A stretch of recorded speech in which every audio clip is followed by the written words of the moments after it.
आमच्या चॅनलला सबस्क्राईब करा, बेल आयकॉन दाबायला विसरू नका. आमचे व्हिडिओज लाईक करा आणि शेअर करा. नमस्कार विद्यार्थीनींनो, आपण आजच्या लेक्चरमध्ये बायो जिओ केमिकल सायकल या विषयी अभ्यास करणार आहोत. याच्या अगोदर आपण अगोदरच्या लेक्चरमध्ये एनर्जी पिरॅमिड्स विषयी अभ्यास केला होता. सर्वांना तो पॉईंट व्यवस्थित समजला असेल अशी मी अपेक्षा करते. आणि आज आपल्याला जो काही पॉईंट पाहायचा आहे बायो जिओ केमिकल सायकल, हा आपण अत्यंत सोप्या स्वरूपामध्ये पाहणार आहोत. म्हणजे तुमच्या जे आहे परीक्षेला तुम्हाला व्यवस्थित लक्षात राहील. पहा, आपण सोप्या पद्धतीने शिकवलं म्हणजे शिकायला सोपं जातं, पण तुम्हाला मार्क जे आहेत यावरून परीक्षेला जास्त प्रमाणामध्ये मिळून जातात. तर चला आपण आपल्या पॉईंट्सला सुरुवात करू. Bio Jio chemical cycle. Okay, आपल्याला माहिती पहा, energy is one way of ecosystem. Okay, energy flow in an ecosystem is a one वे. हे आपल्याला माहिती आहे, हे आपण अगोदरही पाहिलेलं आहे. जे की गिव्ह द रिझन याचा आपण विचार केला होता, त्याचा आपण आन्सरही पाहिलं आहे की energy flow in an ecosystem is a one way. परंतु पहा, फ्लो ऑफ न्यूट्रियंट, परंतु काय सांगितलं आहे, flow of nutrient. Flow of nutrient जे आहे हे कसं आहे रे, इज सायक्लिकल. कसं आहे हे, सायक्लिकल आहे. सायक्लिकल म्हणजे काय, चक्रीय स्वरूपामध्ये आहे. म्हणजे यामध्ये एकमेकांवरती सगळे कसे असतात, डिपेंड्स असतात. एकमेकांकडे एनर्जी काय केली जाते, ट्रान्सफर केली जाते. आणि त्यामुळे फ्लो ऑफ न्यूट्रियंट, पोषक तत्वाचं जे प्रवाह आहे हा कसा आहे, सायक्लिकल म्हणजे चक्रीय आहे असं आपण म्हणू शकतो. पहा, आपल्याला माहिती आहे की all organism need nutrients okay for their growth. म्हणजे सर्वांना, त्यांच्या सजीवांना वाढीसाठी कशाची आवश्यकता असते रे, न्यूट्रियंट म्हणजे पोषक तत्वाची आवश्यकता असते. हे आपल्याला माहिती आहे, याचा अभ्यासही आपण केलेला आहे. आपण या चॅप्टरमध्ये आपल्याला what is mean bye bio Jio chemical cycle हे आपल्याला पाहायचं आहे. तर पहा, याची डेफिनेशन आपल्याला सांगता येते, the cyclical flow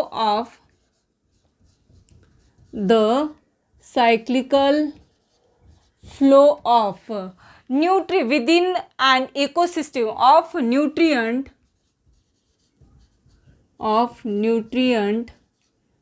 within in an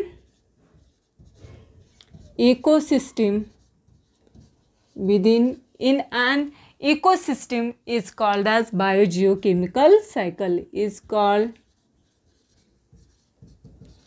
biogeochemical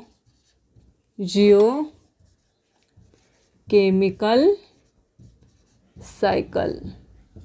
ठीक आहे, what is mean by biogeochemical cycle म्हणजे पोषक द्रव्याच्या परिसंस्थेतील चक्रीय स्वरूपातील प्रवाहाला आपल्याला काय म्हणायचं आहे, बायोजिओकेमिकल सायकल असे म्हणतात.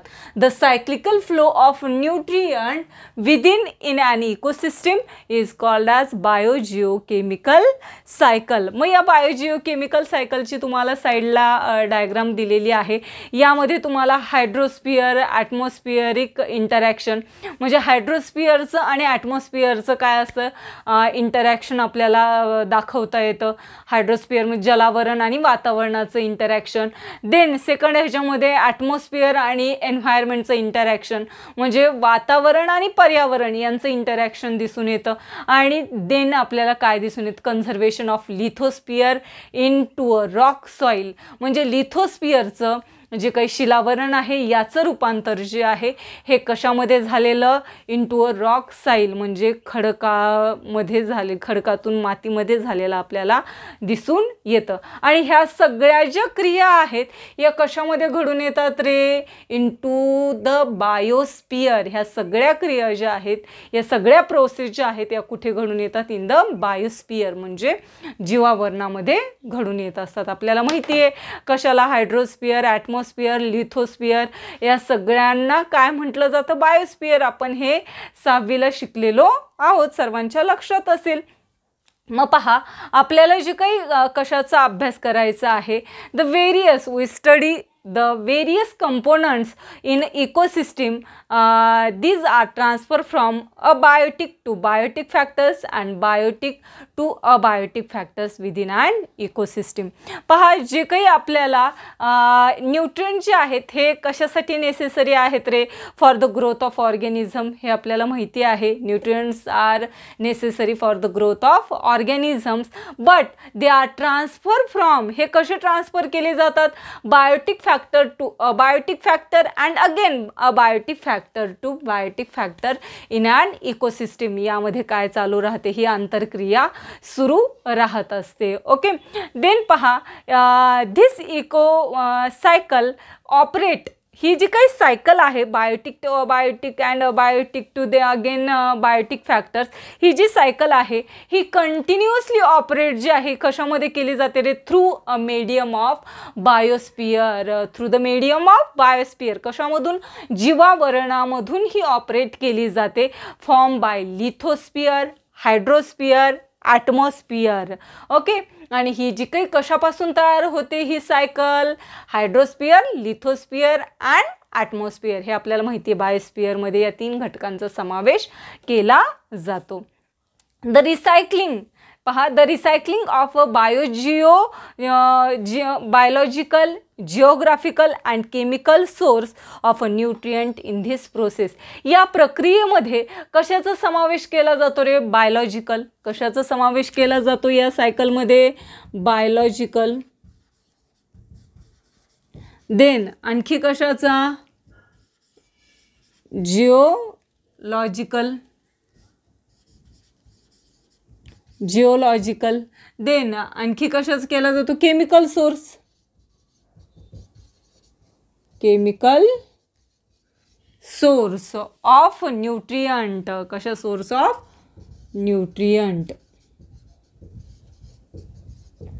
या प्रक्रियेमध्ये बायोलॉजिकल, जैविक, त्यानंतर भौतिक आणि केमिकल म्हणजे रासायनिक पोषक तत्वाचे जे स्रोत आहेत यांचा वापर केला जातो. And this process is a complex process. त्यामुळे ही प्रोसेस कशी बनते रे? कॉम्प्लेक्स प्रोसेस बनते. ही कशी प्रोसेस झालेली आहे? कॉम्प्लेक्स प्रोसेस म्हणजे जटिल प्रक्रिया होऊन जाते. And depends upon the level of energy transfer of an ecosystem. आणि ही कशावरती डिपेंड असते? जी काही एनर्जीची लेवल आहेत इकोसिस्टममधले आपण पाहिले, परिसंस्थेतील जे काही लेवल्स असतात, पातळ्या असतात, यावरती हे डिपेंड असल्याचं आपल्याला दिसून येतं. एवढं समजलेलं असेल. पहा, मग आता यावरूनच आपल्याला हे जे काही बायोजिओकेमिकल सायकल जे आहे याचे 2 टाईप्स आपल्याला पाहायचे आहेत. तर ते 2 टाईप्स कोणते आहेत? पहा, गॅसियस सायकल अँड सेकंड आहे सेडिमेंटरी सायकल. फर्स्ट जे काही टाईप आहे तो आहे गॅसियस सायकल.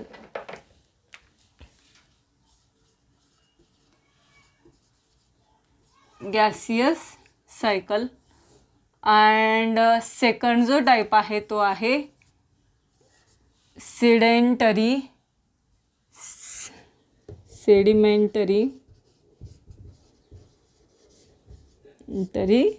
सायकल. ठीक आहे, gaseous cycle and sedimentary cycle. Sedimentary cycle म्हणजे अवसाधन भूचक्र असं म्हटलं जातं. ठीक आहे, आणि गॅसियस सायकल म्हणजे वायुचक्र आपल्याला म्हणता येतं. पहा, यामध्ये तुम्हाला यांच्या काही काय दिलेले आहेत? डिफरन्स बिटवीन तुम्हाला विचारला जातो गॅसियस सायकल आणि सेडिमेंटरी सायकलमध्ये. तर आपल्याला याच्या अगोदर डेफिनेशन माहिती असणं आवश्यक आहे. तर आपण अगोदर लिहून घेऊ काय आहे याचे गॅसियस सायकल आणि सेडिमेंटरी सायकल यांचा डिफरन्स काय आहे आपण अगोदर पाहूत. पहा, आपल्याला डिफरन्स बिटवीन सांगता येतो गॅसियस सायकल आणि सेडिमेंटरी सायकलमध्ये. तर काय आहे पहा difference between? And accumulation of the main abiotic gaseous nutrients material is found in the earth atmosphere. It is gaseous cycle. त्याला आपल्याला काय म्हणायचं? Gaseous cycle. म्हणजे जे मुख्य अजैविक वायरूप पोषक तत्वाचा द्रव संचय काय सांगितलेलं आहे तुम्हाला, मुख्य अजैविक वायुरूप जे काही पोषक द्रव्यांचा संचय असतो तर तो पृथ्वीच्या कुठे आढळतो, ॲटमॉस्फिअर म्हणजे वातावरणामध्ये आढळत असतो.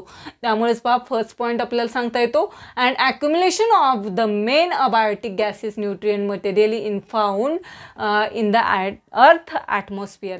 तर सेडिमेंटरी सायकलमध्ये काय सांगता येतं पहा, and ॲक्युम्युलेशन of the main abiotic nutrient material is found in soil, sediments and sedimentary Roxx. जे काही पहा मुख्य अजैविक पोषक द्रव्याचा संचय जो आहे हा कुठे आढळतो, पृथ्वीवरील सॉइल म्हणजे मृदेमध्ये, सेडिमेंट म्हणजे आपण त्याला काय म्हणतो, अवसाद म्हणतो, अवसादामध्ये, अँड सेडिमेंटरी रॉक्स म्हणजे अवसादी खडक, यामध्ये काय होतात आपल्याला सेडिमेंटरी सायकल दिसून येत असते. मग यामध्ये कशाचा समावेश होतो गॅसियस सायकलमध्ये, nitrogen, oxygen, carbon dioxide, water vapours are included in gaseous cycle, whereas in sedimentary cycle included soil components like iron, calcium and phosphate. तर सेडिमेंटरी सायकलमध्ये कोणकोणते सॉईल कंपोनंट्सचा यूज केला जातो, जसे की कोणते आहेत सॉईलमध्ये घटक, आयर्न असतं, कॅल्शियम आणि फॉस्फरस असतं. आणखी तुम्हाला सेडिमेंटरी सायकलमध्ये पॉईंट लिहिता येईल पहा, the gaseous cycle is a speedier cycle than the sedimentation cycle.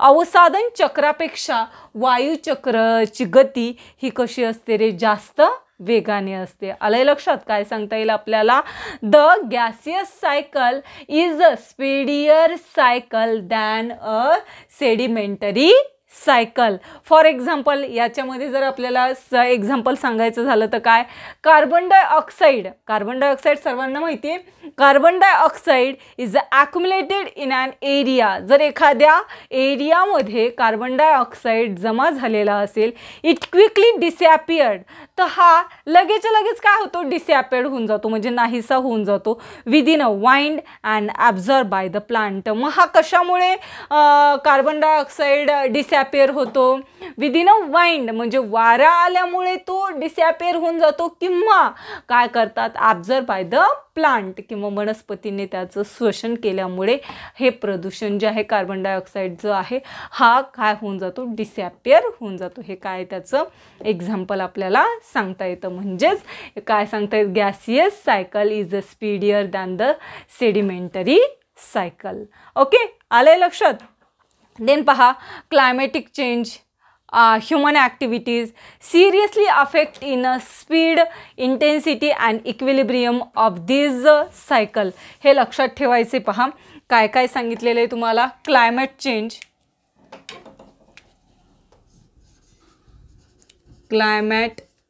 Change,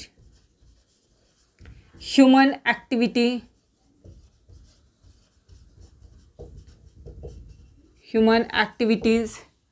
त्यानंतर सिरियसली अफेक्ट द, हे काय करतात, seriously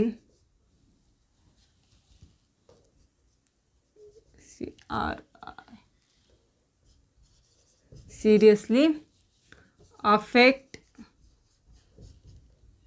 the speed,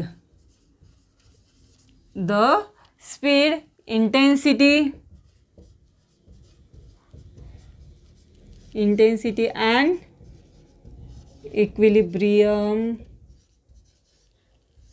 of this cycle.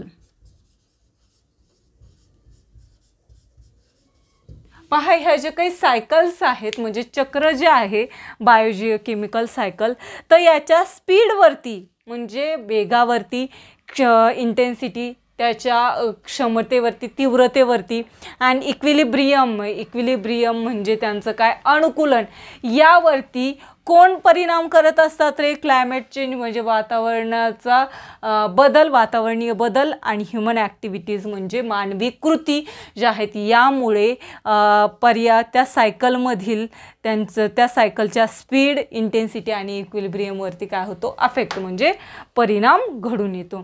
And this hence various affects of this cycle are extensively studied nowadays. आणि या चक्रातील विविध घटकांचा जो अभ्यास आहे तो आपण केलेला आहे किंवा विशेष आपल्याला त्यावरती भर देणं आवश्यक आहे. यामध्ये तुम्हाला पहा तुमच्या पुस्तकामध्ये डू यू नो सांगितलेलं आहे, तेवढं आपण थोडंसं शॉर्टमध्ये घेऊन टाकू. पहा काय सांगितलं आहे त्यामध्ये, the cycle of gases and sedimentary cycle can not be completed separated from each other. पहा हे जे वायुचक्र किंवा अवसादन चक्र जे आहे हे दोन्ही चक्रे एकमेकांपासून जर पूर्णपणे आपण वेगळे आपल्याला करता येत नाही. म्हणजे हे एकमेकांवरती कसे आहेत रे, डिपेंड आहेत, अवलंबून आहेत. फॉर एक्झाम्पल पहा, नायट्रोजन आपण जर घेतला, नायट्रोजन हा गॅसियस सायकलमध्ये येतो. मग this nitrogen is present in the form of gas in the atmosphere. आपल्याला माहिती आहे, we know that nitrogen is present in the form of gases in the atmosphere and in the form of compound like a nitrogen oxide in the soil and sediment. आणि तेच nitrogen जे आहे हे nitrogen डायऑक्साईडच्या स्वरूपामध्ये आपल्याला soil म्हणजे मातीमध्ये किंवा सेडिमेंट म्हणजे अवसादामध्ये उपलब्ध झाल्याचं आपल्याला दिसून येतं किंवा आढळून येतं. त्याच प्रकारे पहा, कार्बन जे आहे, carbon occurs in abiotic form mainly in coal, granite, diamond, limestone etcetera in the earth crust. आपल्याला माहिती आहे पहा, जेव्हा काय होतं रे, अर्थ क्रस्ट म्हणजे आपण काय करत असतो, भूकवच जे आहे तर त्या भूकवचातील दगडी कोळसा असेल, त्यानंतर ग्रॅनाइट असेल, डायमंड म्हणजे हिरा असेल, लाईमस्टोन म्हणजे चुनखडी असेल, तर यांच्या स्वरूपामध्ये आपल्याला कार्बन हा काय होतो, आढळल्या जातो. And then in the form of carbon dioxide gas in the atmosphere. आणि हाच कार्बन जो आहे आपल्याला कार्बन डायऑक्साईडच्या स्वरूपामध्ये कशामध्ये आढळून येतो, ॲटमॉस्फिअर म्हणजेच गॅसेसच्या स्वरूपामध्ये आपल्याला आढळून येतो. म्हणजे पहा, कार्बन जे आहे हे आपल्याला या सॉईलमध्ये पण आढळून येतं आणि गॅसियसमध्ये पण आढळून येतं.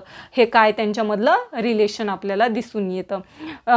परंतु पहा, carbon is present in a plant and animals for much shorter duration than in it is a coal. पहा, दगडी कोळशापेक्षा वनस्पती आणि प्राणी, ॲनिमल्स अँड प्लांट यामध्ये कार्बनचं अस्तित्व जे आहे हे कसं असतं, खूपच कमी काळ असतं. म्हणजे आपल्यामध्ये पण कार्बन आहे, कारण की आपल्याला जेव्हा एखादा ह्युमन्स जे आहे मृत पावलेला त्याला जर काय केलं, जाळलं, तर त्याचं काय होतं, राखेमध्ये रूपांतर होतं, म्हणजे कार्बनमध्ये रूपांतर होत असतं. लाकूड जरी आपण जाळलं तरी त्याचं कार्बनमध्ये रूपांतर होतं. परंतु हे कशासाठी असतं, शॉर्ट ड्युरेशन म्हणजे कमी काळासाठी आपल्याला दिसून येतं. म्हणजे पहा, आपल्याला यावरून काय सांगता येतं, the cycle of gaseous and sedimentary cycle can not be completely separated from each other. आलं असेल एवढं लक्षात. बायोजिओकेमिकल सायकल, त्याची डेफिनेशन, त्यानंतर आपण त्याचं जे काही सोर्स वगैरे पाहिलेलं आहे, त्याला कॉम्प्लेक्स प्रोसेस का म्हणतात हे पण पाहिलं. त्यानंतर बायोजिओकेमिकल सायकलची जी काही 2 टाईप्स होते, गॅसियस सायकल आणि सेडिमेंटरी सायकल, यांच्या आपण डिफरन्स बिटवीन पाहिला.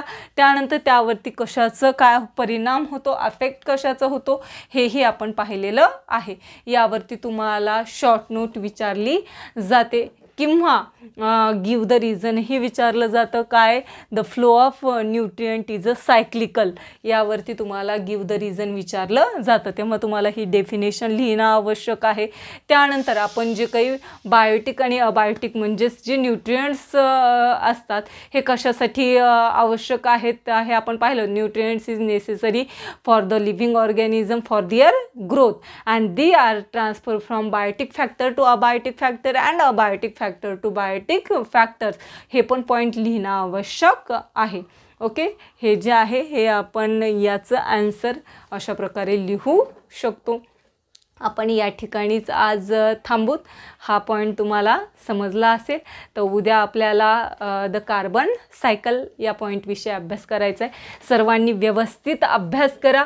एखादा पॉईंट समजलेला नसेल तर तो पुन्हा पुन्हा पहा. तुम्ही एखादी गोष्ट जी आहे ही जर एकदाच केली तर तुमच्या लक्षात येत नाही, परंतु तुम्ही जर तीच गोष्ट सतत करत राहिली तर ती तुमची काय होऊन जाते, परफेक्ट होऊन जाते आणि तुम्हाला ती व्यवस्थित समजल्या जाते. जसं की पहा, तुम्ही एखादं जर काय घेतलं, एखादं मातीपासून मडकं बनवायला घेतलं तर पहिल्या वेळेस तुम्हाला ते मडकं बनवता येणार नाही. तुम्ही त्याचा सतत ते प्रयत्न केल्याच्या नंतर काय होईल, तुम्हाला ते मडकं बनवायला जमेल. किंवा एखादी कोणतीही गोष्ट असेल जी की तुम्हाला येत नाही आहे, तुम्हाला पोहायला येत नसतं हे तुम्हाला माहिती आहे, परंतु जर आपण पहिल्यांदा काय करतो, पाण्याच्या काठाशी धरतो आणि पाय हलवण्याचा प्रयत्न करतो, त्यानंतर आपल्याला ड्रम वगैरे बांधतो आणि त्यानंतर पाण्यामध्ये पोहण्याचा प्रयत्न करतो. ठीक आहे, म्हणजे एकच कृती. आपण पहिल्या वेळेसच पोहतो का पाण्यामध्ये? नाही. आपल्याला त्यासाठी काय करावं लागते, तीच ॲक्शन डबल करावं लागते. तसंच अभ्यासाचं आहे. पहा, तुम्ही जर एकच पॉईंट जो आहे हा एकदाच पाहिला तर तुमच्या लक्षात येणार नाही. तो काय करा, तुम्ही सतत पाहत राहा, सतत त्याचा अभ्यास करा, पुन्हा रिव्हिजन करा, म्हणजे तुमच्या काय होईल, हे व्यवस्थित लक्षात राहील आणि परीक्षेला तुम्हाला हे लिहिण्यास अत्यंत सोप्या प्रकारे तुम्हाला हे काय करता येईल, लिहिता येईल. त्यामुळे हाच पॉईंट नाही, असे प्रत्येक पॉईंट जे आहेत, प्रत्येक लेक्चर जे आहे हे एकदाच न पाहता तुम्ही डबल पाहत जा, म्हणजे तुमच्या काय होईल, ते पॉईंट जे आहेत हे क्लिअर होऊन जातील आणि तुम्हाला नक्कीच परीक्षेला चांगले मार्क्स मिळून जातील. ओके, एवढंच सांगायचं होतं. तुम्ही जरा अभ्यास करा आणि परीक्षेमध्ये चांगले मार्क्स पाडा. हे फक्त परीक्षेसाठीच मर्यादित नाही आहे. पहा, तुमच्या पुढच्या आयुष्यासाठी पण महत्त्वाचं आहे. त्यामुळे हे फक्त परीक्षेपुरतंच लक्षात ठेवू नका, तर तुमच्या आयुष्यामध्येही या गोष्टी अशाच लक्षात ठेवा. ओके, या ठिकाणी आपण थांबू आणि पुढच्या लेक्चरमध्ये आपण कार्बन सायकल हा पॉईंट शिकूयात. धन्यवाद.